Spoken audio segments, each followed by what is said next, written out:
get things underway. Okay, I think we're all good to go. It's out. Guitar. Necessary for the topics. I might maybe scoot back a little bit. There you go, so you can see what's going on.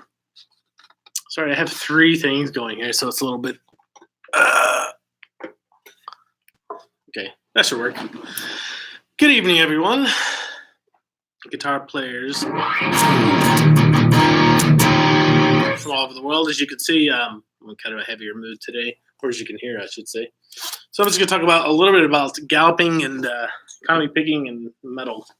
I stayed up late last night listening to a ton of old Deliverance albums. If you ever heard of Deliverance, they're like a thrash band from early 80s through the 90s. And they have just a ton of really fast right-hand picking. Yeah, I haven't played that kind of music in a long time. But I've always been really into it. And it's something that you have to play all the time or it's just tough to keep up. That's just the way it is. So it's going to take a while to get back in shape because I've been wanting to write some songs kind of in the thrashy instrumental stuff.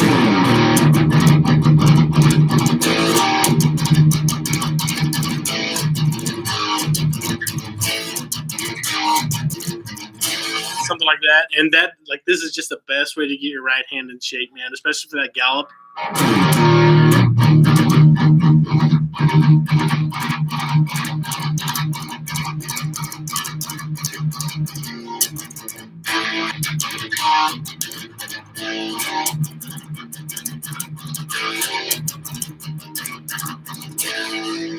So that's kind of what I wouldn't say I'm devoting a ton of practice to this, but like every other day, I'll probably do like 30 minutes on that, the kind of gallop thing to get that down. Because once you get that down, it makes everything else in that style so much easier. Can I play Smoke on the Water?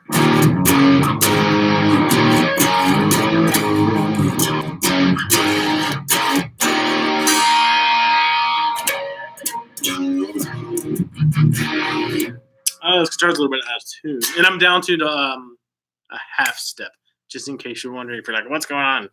If you try to do anything as we go through these. But yeah, if you're, hey, Daryl, what's going on, man? Good to see you here. Creative Treble just joined. Awesome, good to see you. You can see I've been loving this amp.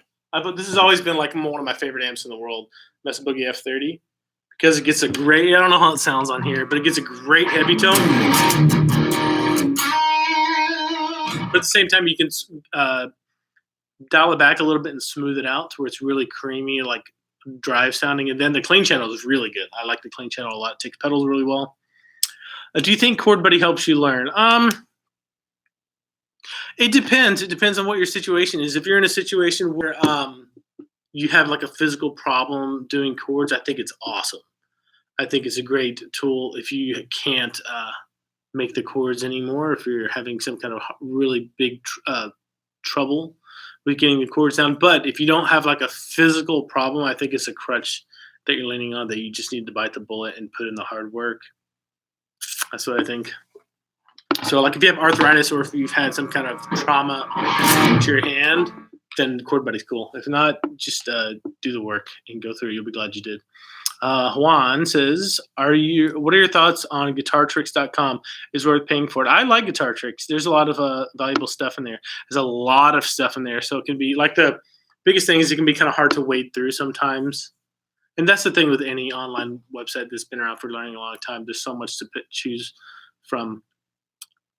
You know, of course, I would recommend Guitario. That is our online members area for Guitario. Guitario.com. And there are a lot of specific learning paths there by topic that you can go through. And like the thing with Guitario is you always have me. Like you can email me, you can ask me questions in these live broadcasts. The forum there is great. The community there is awesome. We're actually starting to learn to put up like specific cover songs there now, which is awesome too. Let's see. Bruce S. On board for a while in Las Vegas. Oh, awesome, man. Do you live in Vegas or are you just there? I guess, yeah, I assume you live in Vegas. Rose B says, okay, thank you. And that was, not sure what that was in reference to. Cameron Duke says, "Hey Nate, does Guitar Hero have sweep picking course?"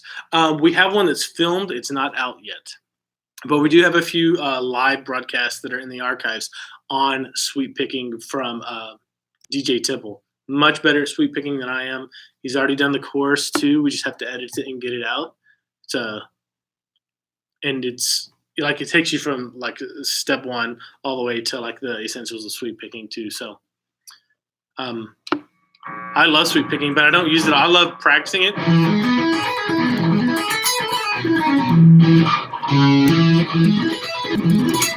But I really don't use it that much in like everyday playing, but it's fun. Cool. Anybody else have any questions or want to talk about gear, or just say hi from where you're from on the planet? If you don't know, I'm in BC, just outside Vancouver. Man, this thing is bright and overexposed. Let's see if I can change that. There you go. That's a little better. On the Facebook.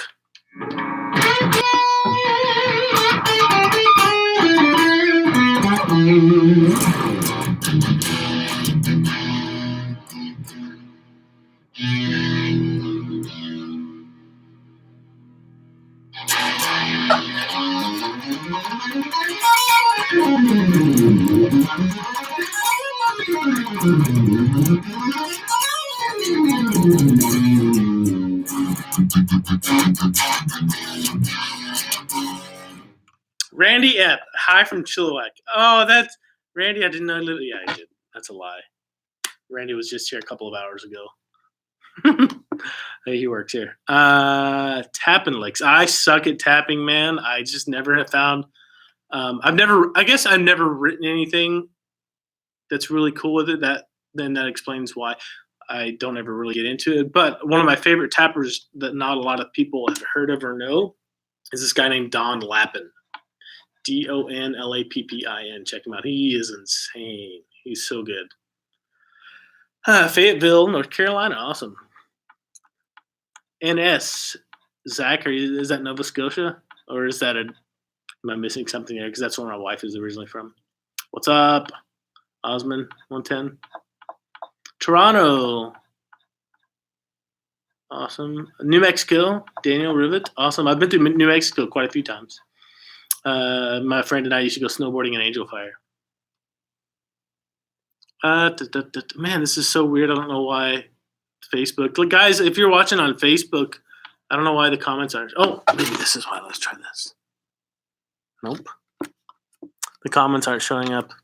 Super weird. Spokane, Washington. We're neighbors, man. That's awesome. That's from Creative Trouble. What gauge strings are best for beginners? It depends what guitar you have. If you have a shorter scale guitar like a Gibson Les Paul like this, I'd probably go with 10s. If you have a longer scale guitar like a Strat or a PRS, I'd probably go with 9s. This because they would even out that way. Like this guitar with 10s on it feels like 9s to me. But it depends. It really depends on what you like. I like the extra tension that 10s give you for picking. But that's just me. 9s, I feel like I'm blasting through the strings a little bit too much. Yeah, but most Fenders come with 9s. Most Gibsons, like Gretsch's, come with 10s. Creative Trouble's trying to figure out what songs to learn next. Have you seen? Well, I think you're more advanced than this, Creative Trouble. But have you seen the video we just put out on? I think it's 12. My 12 favorite songs for beginners to learn. I know you're not a beginner, but if you have, that's cool. You can probably play all those already. But I would go through and make a bucket list and then organize them by difficulty. Like make a huge list of songs you want to learn, and then organize them, filter them by which ones you really want to learn the most, and then the difficulty too. That way you can tackle the ones that are closest to your difficulty level. Daryl Wessel says, on the 12 easy acoustic guitar playing, I tried the strumming pattern, but I'm having problems with time. Any ideas with the timing? If you're having time problems with the timing at first on those strumming patterns on those songs, just simplify it. Just do all quarter notes or all whole notes and like progressively step it up and you'll get it. Because it may be weird to feel the timing of those strumming patterns because some of them are pretty generic ones that I put in there just so you can play along. And some of them are the actual strumming patterns.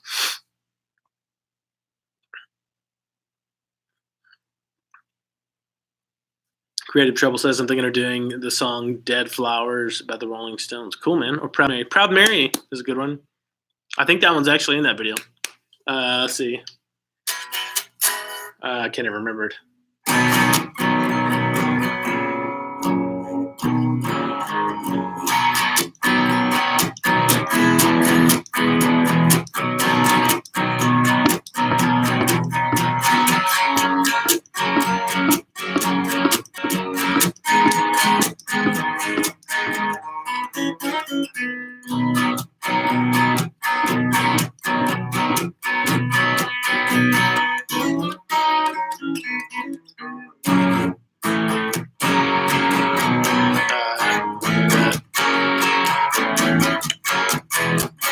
I can't remember it. I don't even know what key it's in. I don't know if I'm playing the right key.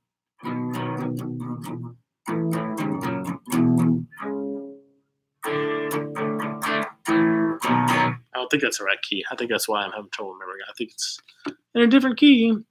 Let's see. Juan Amezcua. I hope I said that right. How can you prevent the pick from rotating when you're playing? Okay, when you're playing and you're strumming.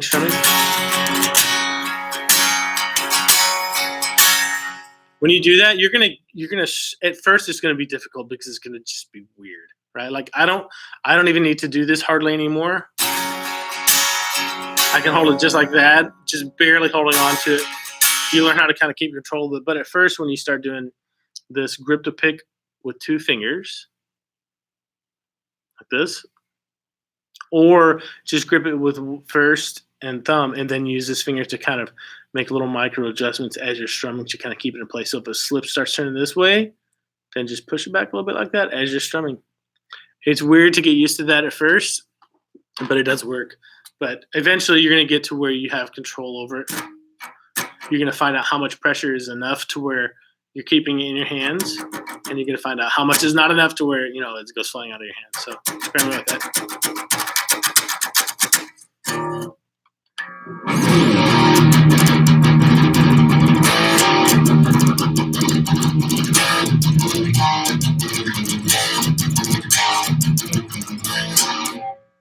That's my goal. My next goal for that. That's a fun song to play along to, and it's fast. It's way faster. Not way faster. It's a bit faster than that, but it's a really good workout for your right hand, and it's really good because it's so intense the entire time.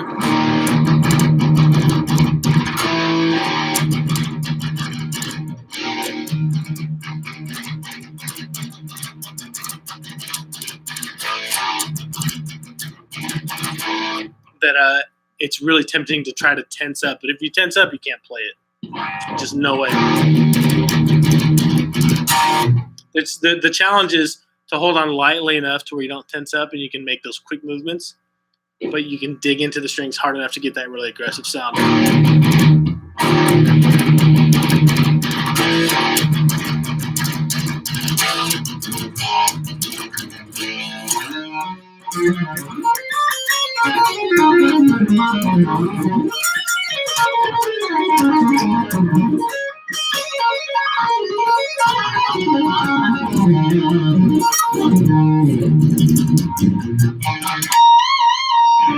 That was for Kyota Kushinke, some arpeggios. So, yeah, just do some, like, forget who it was that asked about sweep picking all ago.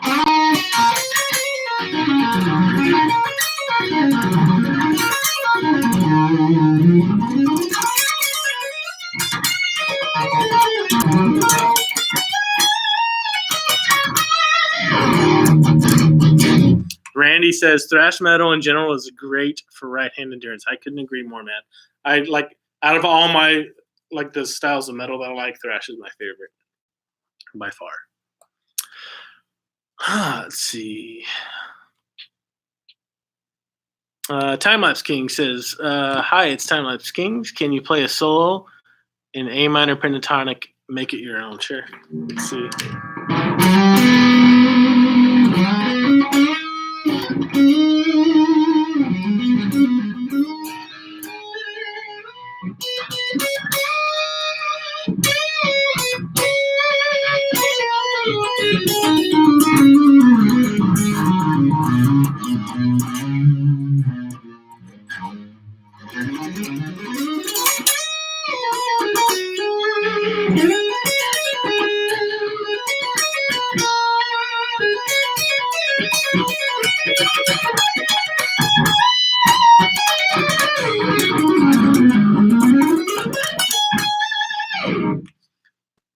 kind of weird without any backing track, and I had no preconceived notion of what's going on.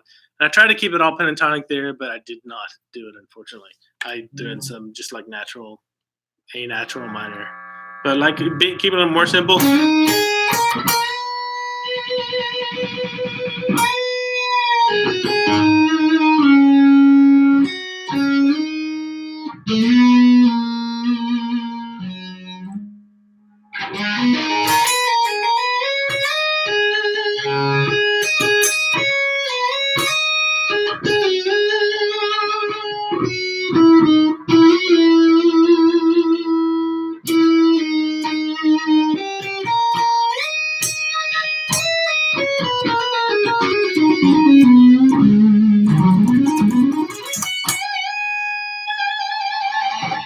This amp just has gain for days. The gain is on 6 out of 10, and that's just more than enough. What song is that? You talking about the metal tune I'm playing? If you're talking about the metal tune I'm playing, it's called Victory by Deliverance. This one.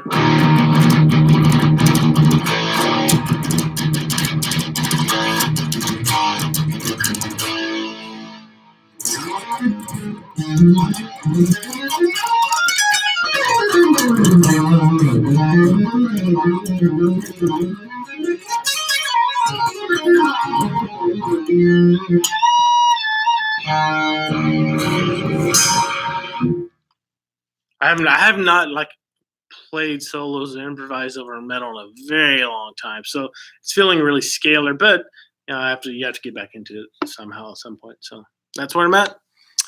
Significant says I've been a guitarist at church for years. It just came across, and you just came across Gospel Eyes, that video that I just put out on YouTube channel. I didn't know of such a thing before. No one mentioned about this to me in my church. Well, the thing with that video is you have to play that stuff when it's appropriate for whatever gig you're at. So if you showed up at a contemporary worship service that's like, Hillsong or Elevation Church or something like that, you can't play that kind of stuff. It will not fit in with what's going on. But if you're going to a church that has a lot more black gospel influence to it, then that stuff you are definitely going to need to know to play through that. Otherwise, it's going to be like, I'm just going to play power chords the entire time because there's so much going on.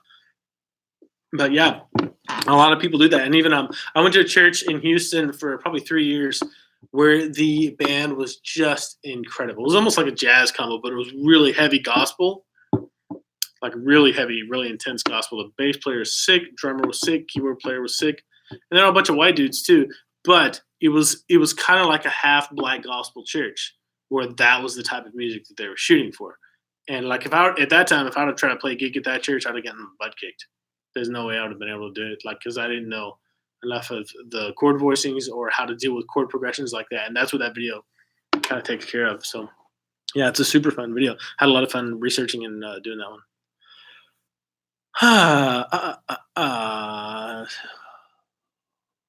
Osmond 110.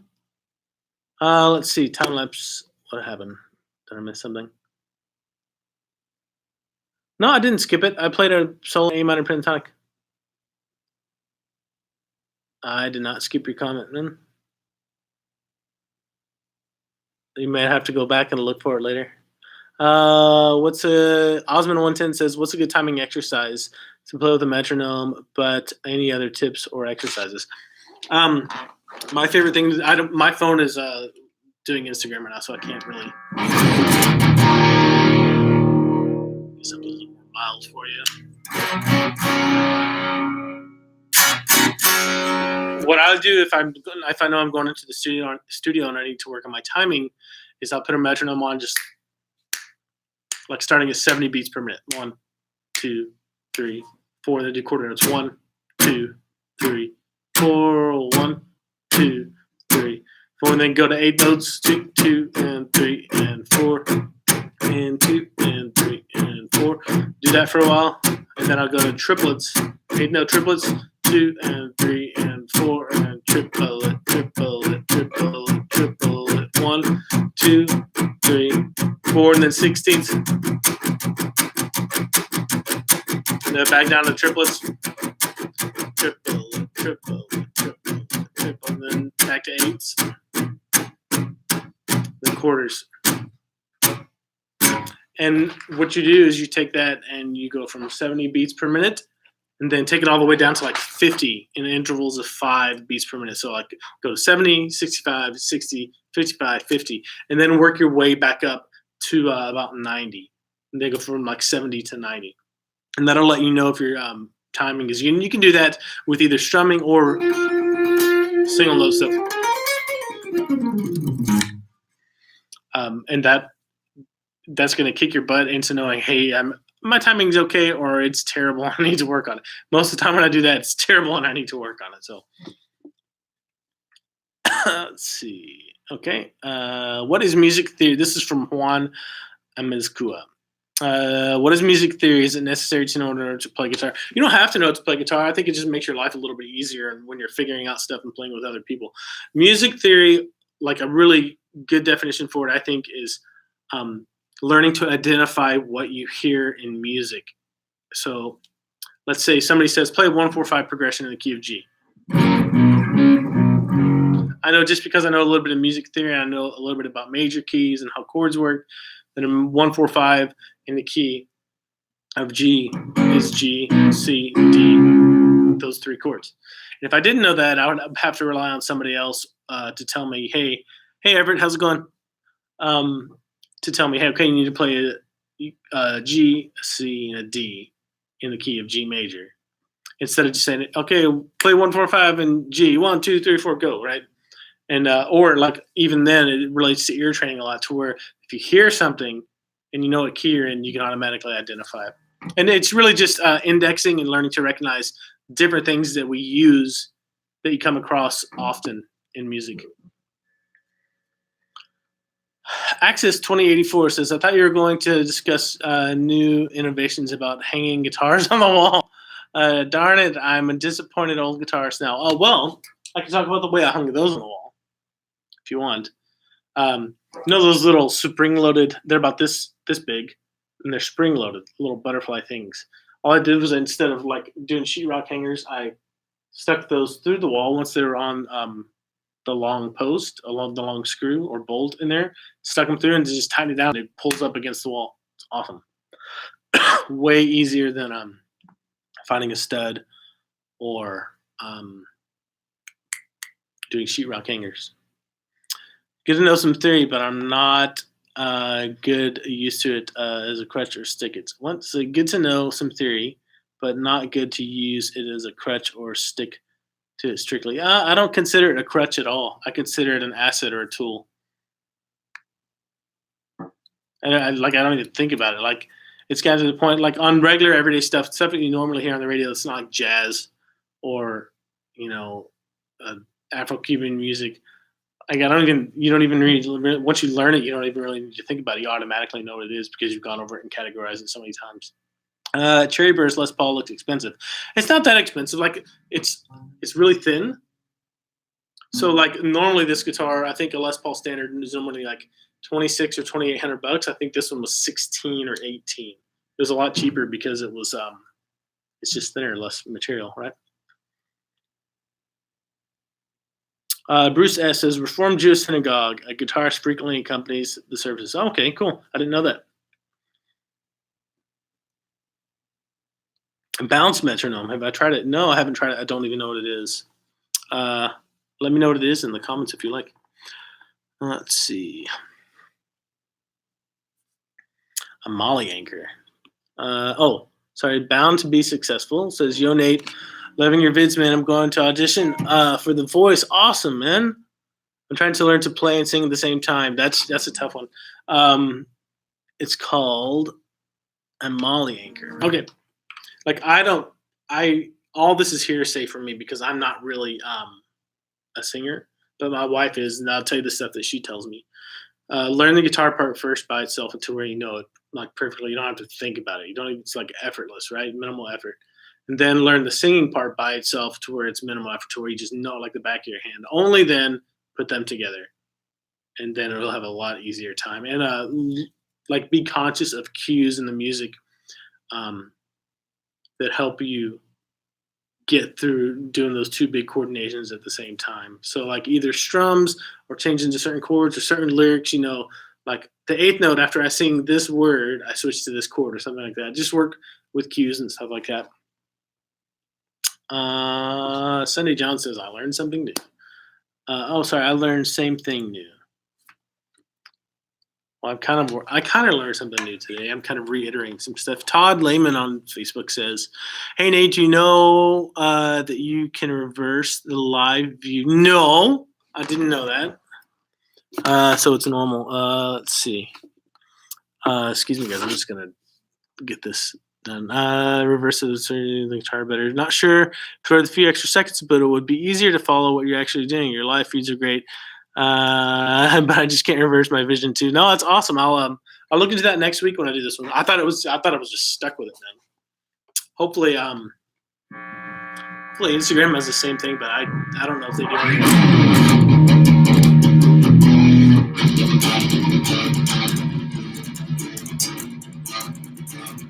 Oh, no wonder. I was like, that sounds really muddy.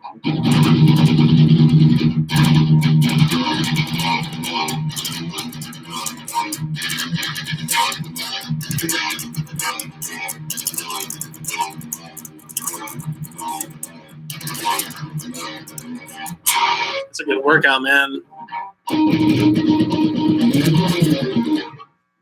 Let's see. I listed the link above to show you. Oh, awesome. Thank you. Cool. I'll check it out after this.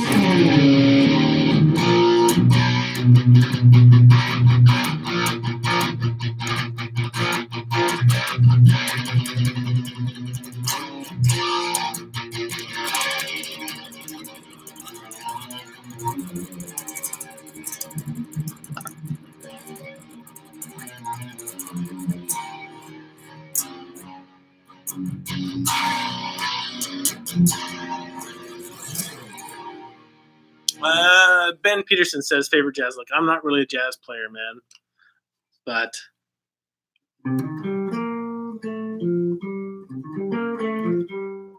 Cry Me a River lick. I don't think I played it. No. There you go.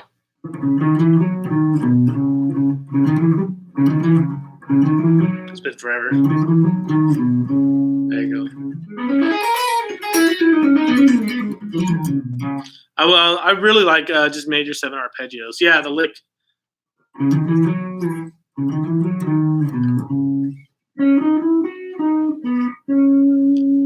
Halo does it. Everyone does it. But I really like major 7 arpeggios or minor 7 arpeggios instead of like doing sweeping.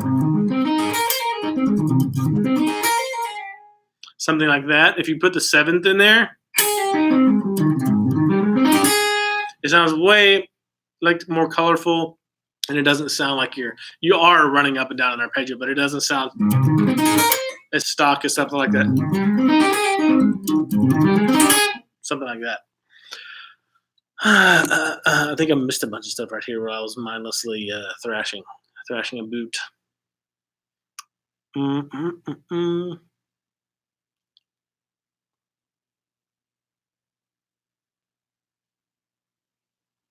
What scales and order should you learn? You should start with minor pentatonic.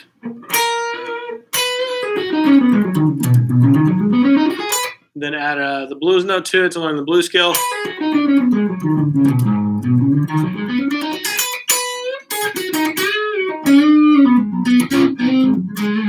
Then learn major pentatonic. Then major.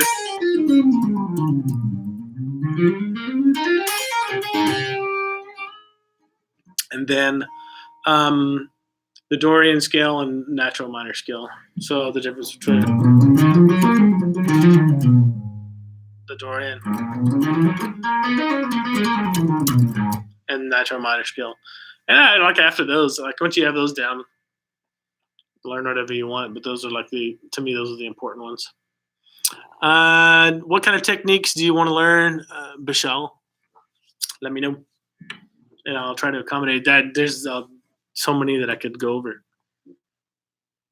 Let's see. I just started to practice. This one created trouble.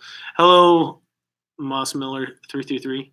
Creative Treble says, I just started practicing and singing parts separately from the guitar parts and the songs I'm learning. Get to know I'm on the right track. Yeah, I can imagine, like, if I had to sing and play at the same time, there's no way I'd be able to just start tackling both together. I'd definitely have to separate them. There's no way. Like, I have a really tough time with that.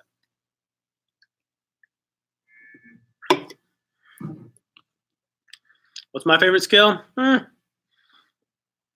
I kind of say it varies from time to time. You can't go wrong with minor pentatonic. I really like the way Lydian sounds.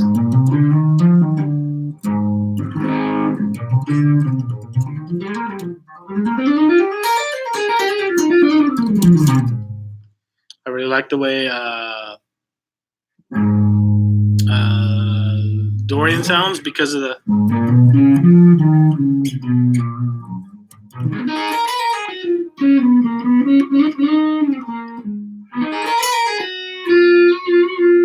that raised six there. I like that a lot.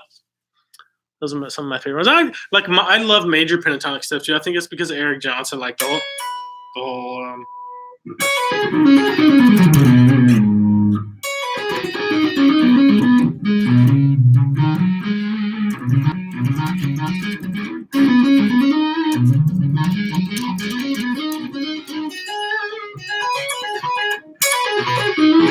I'm just butchering that tonight.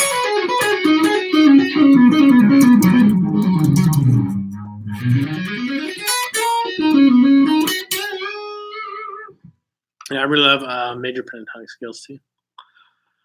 Todd Lehman says, I've tried to learn a few scales, but don't know what to actually do with them once I've learned them. There's more to this comment, so let's read it.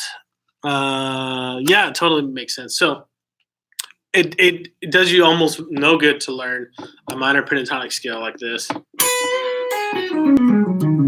and play it up and down from start to finish like that. I should know. I did that for a long time, and it's still part of my playing that I wish wasn't there.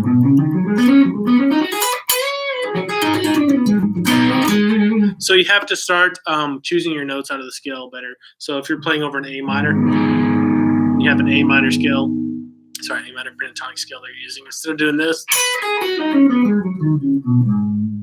start just by playing the root notes.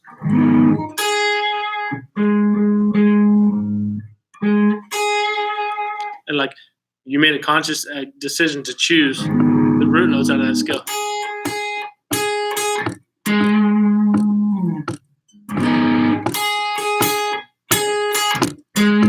Then once you've done that, learn where another note in the scale is, like the lowered seventh of the scale. You can 2, 3, 4.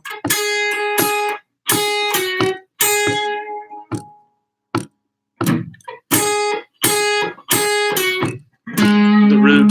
Here's the root to the lower seventh again. Here's another root.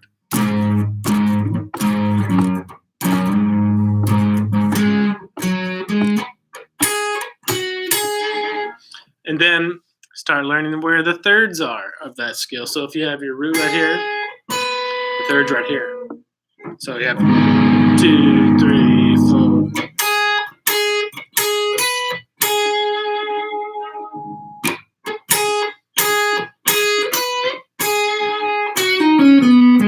Root, third, root. Same thing, root. And then instead of just playing this, you can start choosing your notes. And like, start with the chord tones of whatever chord you have the scale you're playing. So if you're playing an A minor chord, start with the roots, thirds, and fifths of that chord. So root, third, fifth. There's the fifth, third, root. So once somebody does that and you start jamming with somebody,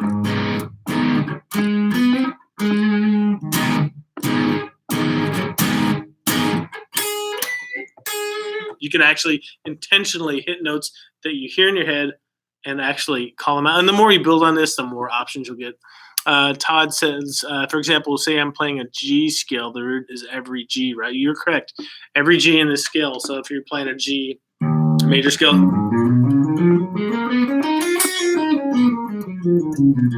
You have a G here, a G here, and a G here. So that's like first step. Get the shape down, learn how to spell the scale, learn how it's made, learn where your root notes are. And then once you have the root notes down, get the thirds and the fifths down too. And that's why pentatonic scales are so great. Instead of getting all these notes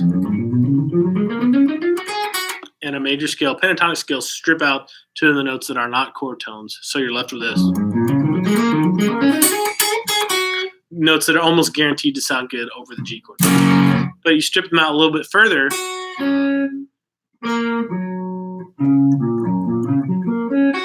All those notes in a G arpeggio are in the G pentatonic scale. Okay, so all you're doing is basically stripping out another two notes, the 6 and the 2. So going from major scale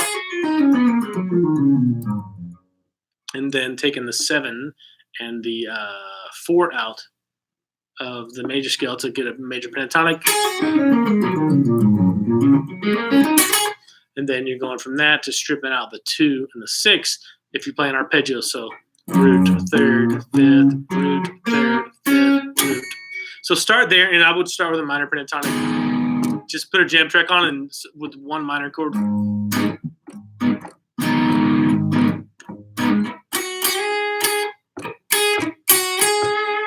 then play around with the rhythm. Don't have to play like straight through the scale. Just start playing around with the rhythm, all the root notes, then add the thirds and fifths in. That was a long answer, but it's a very important question. Hopefully that was clear enough. Let's see. What Les Paul is that? This is a Les Paul Light standard. See how thin it is compared to a normal Les Paul? Very light. I got it. Number one, because my back is messing. I can't, like Les Pauls are too heavy for me to stand up with for long gigs.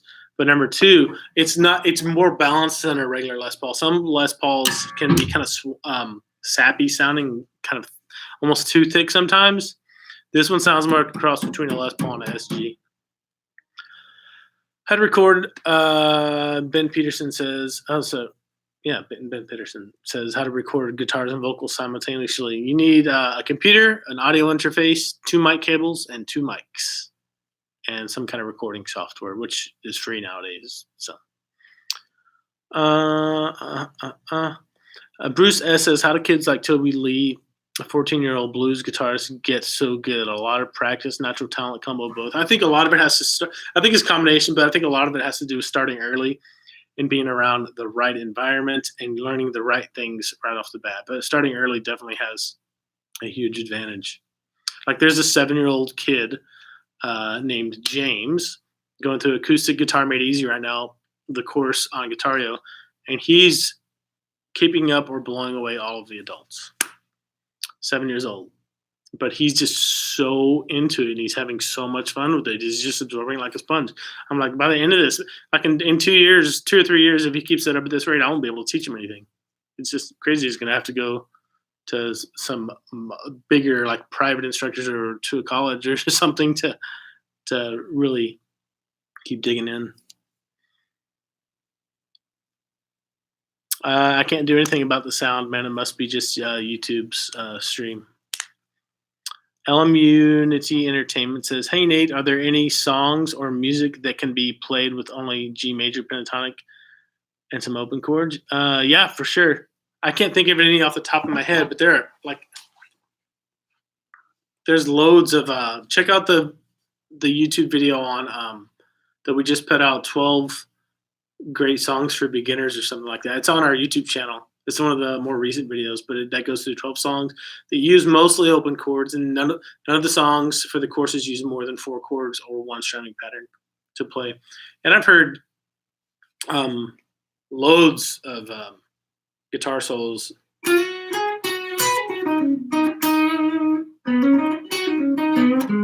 that only use pentatonic scales. That's why it's so important to learn that, because it's such a part of a guitarist's vocabulary that like country music, rock music, metal music, pop, all rely on pentatonic scale pretty heavily. So let's see. I like your April's. Thanks, man. Osman110 says, I like your April Fool's video. Had me rolling. Good. A lot of people didn't get it. that, like, because they didn't watch to the end, right? Like on YouTube, like most people, they didn't get it to the end, so they thought I was being serious, and I was just an idiot. But I do have a video that I just recorded this past week that's like a serious version of that one for all the people who didn't get it. So that'll be coming out soon. SB Farmer says, "Is there any secret to using pedals?" Experimentation. You have to find out what you like and just experiment with it to get the tones that you like. Experiment with the order, with the settings on the pedals. Experiment with what kind of amp you're running them through. The order of the pedals makes a difference. So like compressors first, drive pedals next, then any kind of time-based pedals if you're running them into the front of your amp, like delay and reverb, or chorus after that. Delay and reverb should be last in the chain. Michael Cooper says, "I know my degrees on the basic Alien and Phrygian shapes, but not as well on the other shapes." I'm kind of there with you. Like, I don't use Phrygian or Locrian very much, so I really don't like an Ionian, Aeolian, Lydian, Mixolydian, and a Dorian are the only like the 5 that I use, and even those are to varying degrees, right? Saw Toby at NAMM at the Gibson after party. He's ridiculous. Awesome. Let's see. Yeah. Roland Joseph Lacanaleo says, "Can you combine harmonic minor scale and the simple minor scale in a song?" Most of the time when I do that, it depends. Number one, on what sound that I want. Like if I want if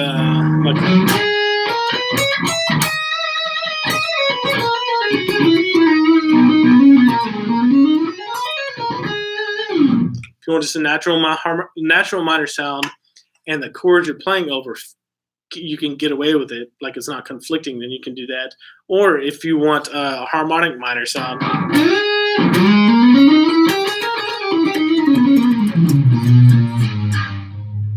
then and the chords that you're playing over don't conflict with it, then you can get away with either one. But oftentimes what will happen, at least to me, is I'll be in a situation where the chord progression that I like, for the most part, I like the sound of a natural minor scale or a Dorian scale. Nah, probably usually like a natural minor for me. And then this one chord will come up like a dominant 5 chord, and you can't really put that dominant 5 chord is really screaming for a leading tone to be thrown in there, because the third of the 5 chord is the note that makes harmonic minor, right? So I can be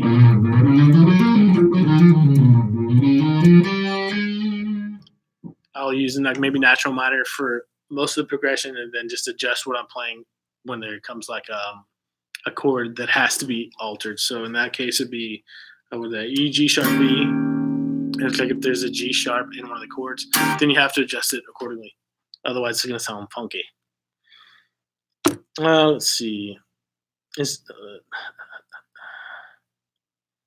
Martin, let me back up. Jason McDowell says, "Favorite finger stretching exercise? I can't stretch very well. Then I try my index finger, just curls inward." Man, I really don't do finger stretch exercises, but I do this one just to kind of limber up.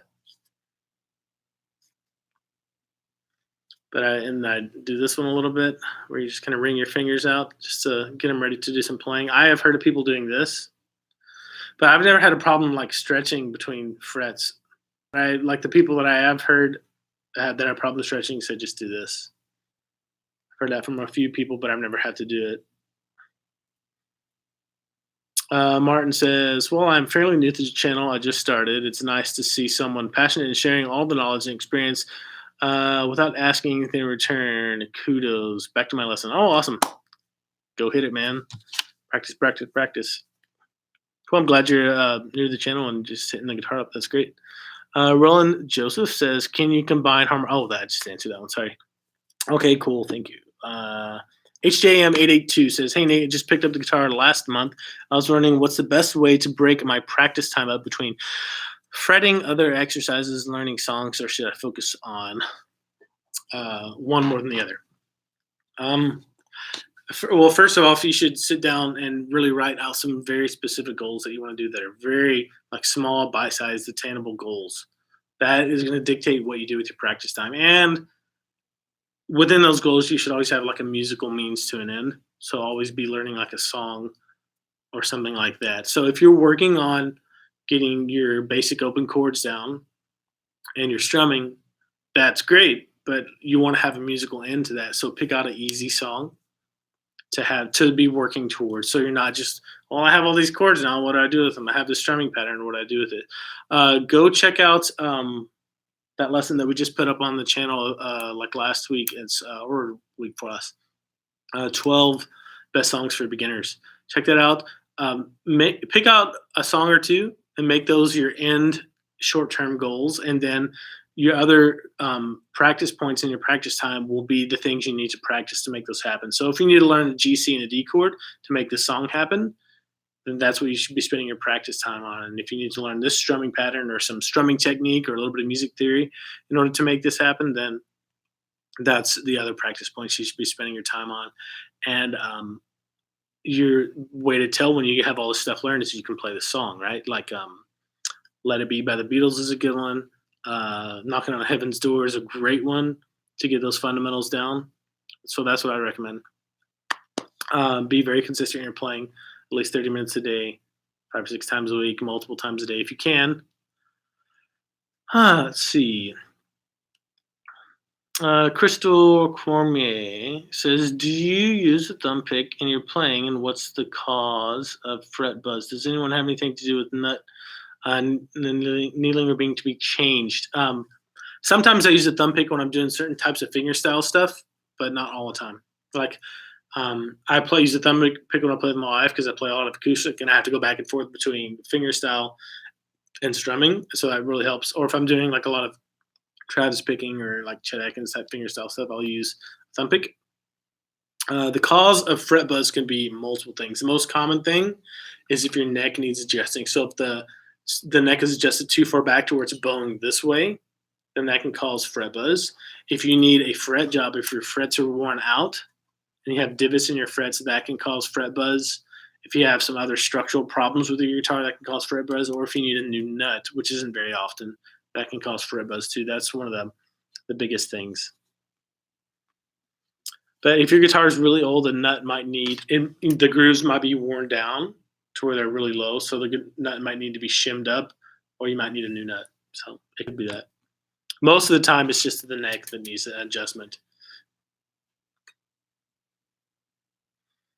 Roland says, "Is there any particular scale you use when playing gospel songs?"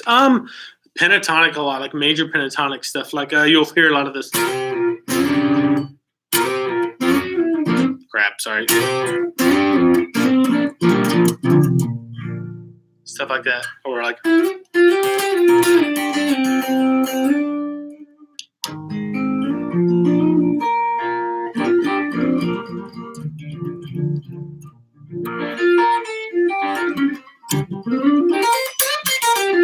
Yeah, if I had to pick one scale to get through gospel good with, that would be it. Major pentatonic scale.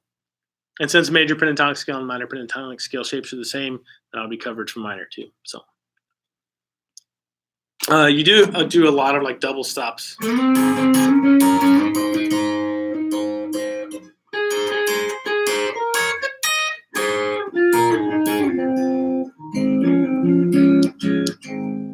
Stuff like that. A lot of that comes from like old Motown stuff. At least that's where I hear a lot of it too. Oh, cool. Let's see. HJM82 says, "Thanks, Nate. Started your Guitar System program. Super helpful. Thanks, man. You are more than welcome for that, man. That's awesome. I'm glad you're going through it. What's a good song for learning bar chords?" Man, go. I'm drawing a blank right now. Go to the channel. Go to the Guitar Lessons YouTube channel, and there's a new video that I've been referencing all for this live stream called 12 Songs for Beginners. There's a few of those that use bar chords. There's a few that use just bar chords. There's a couple that use open chords and bar chords. Those are probably the ones best to get into bar chords. The ones that, maybe use one bar chord for the entire song. I think this is a CCR song that uses. I'm pretty sure the CCR song in there uses at least one bar chord. So check that out. Have you ever seen The Rain, maybe, by CCR? Try that.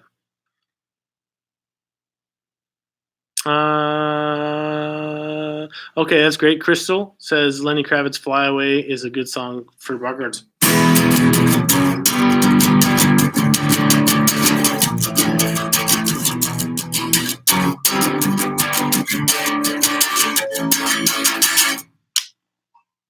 Proud Mary. Yep, that's a good one. Yeah, I'm glad you brought that up, Crystal. Like, I've never played Fly Away, Lenny Kravitz tune, but like if you know a bit about theory and a bit about ear training, you can like pick a key, and if you've heard the song before, you can kind of figure it out.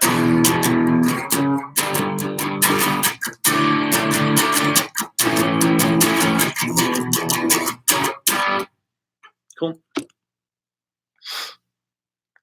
Hi, Cyrus. 11:45. Let's see. Okay, I think that's just about it, guys. I will show you one more thing I'm working on. It's just a nightmare. It's gonna take me forever to get done with channels and stamp. Sweep pegging.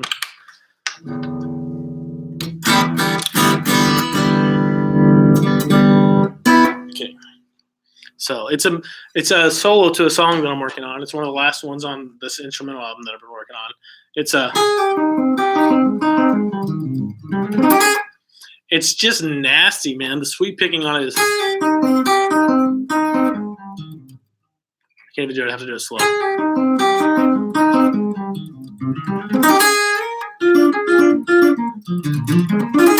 But I stole it, like that idea from Frank Gambale. I can't play anything Frank Gambale plays. He's too good. But like doing this is a really good exercise. But it's like twice that fast, the speed that it needs to be. So it's going to take a lot of slow practice to get that down. But the thing about it is the solo is clean, a clean guitar tone, but it's what I hear in my head. So I have to learn how to play it, man.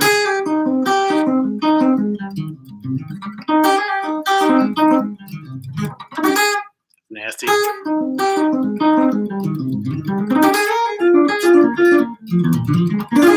Actually, it wasn't too bad, but I was way too fast. I shouldn't be practicing that fast.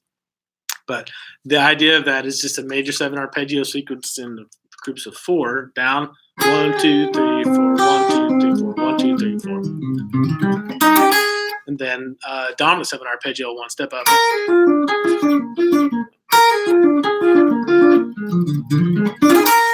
But the thing is to stay relaxed and just go through it. I'm gonna have to go through it slow enough.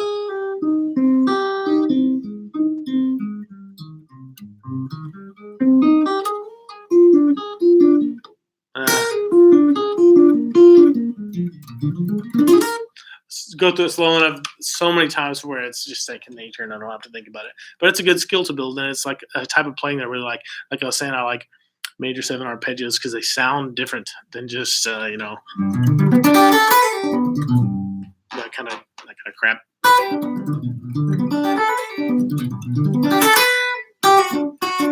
But it's tough, man. It presents a lot of unique new challenges. I wish that wasn't what I heard in my head when I wrote this tune, but it is, so I got to deal with it. Roland Joseph says, can you recommend an exercise for practicing your pinky finger when soloing? Like the easiest exercise I would start doing is just bending with your pinky, like on any pentatonic scale is fine. That'll build strength up. But use all your other fingers to help bend, right? So you're not killing your pinky. So That'll start getting the strength together, and then start trilling between your pinky and other fingers. Hammer-ons and pull-offs between any finger and your pinky. And then just start doing legato.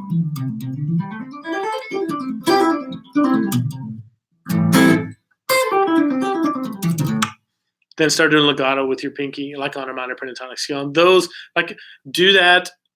Make that a practice point for yourself. That is something you want to improve on. Spend 5 to 10 minutes every practice session for like 3 or 4 weeks on that. Just like literally 3 minutes on that, and then 3 minutes on that, and then just play the minor pentatonic scale.